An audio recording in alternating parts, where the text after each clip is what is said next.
السلام عليكم ورحمة الله. النهاردة هنعمل طريقة الكشري بكل سهولة وبطريقة سهلة جدا وخطوات ولا أسهل، وهيطلع عندنا المنظر الجميل ده وهنعمله في حلة واحدة. ويلا بينا نخش نحط معلقة سمنة كبيرة وعليهم شوية شعرية، نقلب الشعرية كده زي ما انتم شايفين لحد ما الدرجة بتاعة اللون بتاعها يتغير ويبقى باللون الذهبي زي ما حضراتكم شايفين.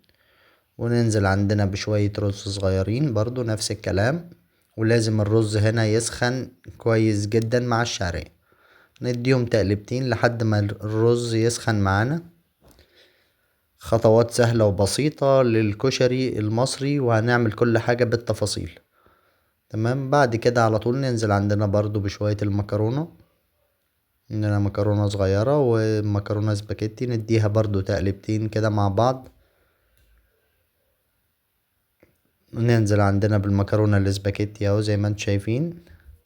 خطوات سهلة وجميلة. وعندنا العدس بتاعنا كان يعني نص سوا، حطيناه في مية وشوية كمون ونص سوا.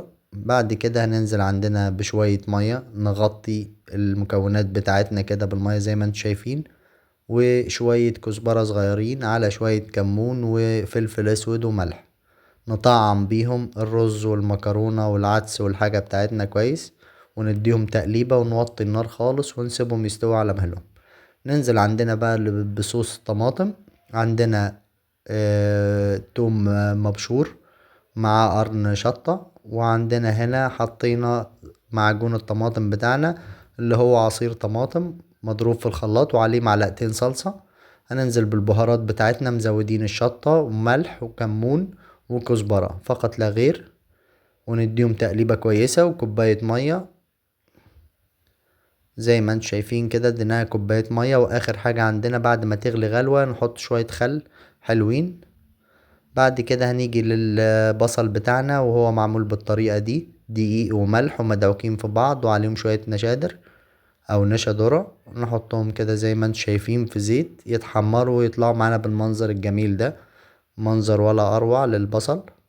طريقته سهلة جدا. وادي الصوص بتاعنا كان انتهى، وادي المكرونة والرز والحاجة بتاعتنا كانت خلاص استوت، وعندنا احلى طبق كشري ممكن تعمله في البيت بطريقة سهلة. ويكفي عندنا اللي هو حاجة هتبقى نظيفة وطعمها احلى بكتير من الشارع. ويا ريت تدعمونا باشتراك ولايك للقناة، وشكرا لدعمكم، والسلام عليكم ورحمة الله وبركاته.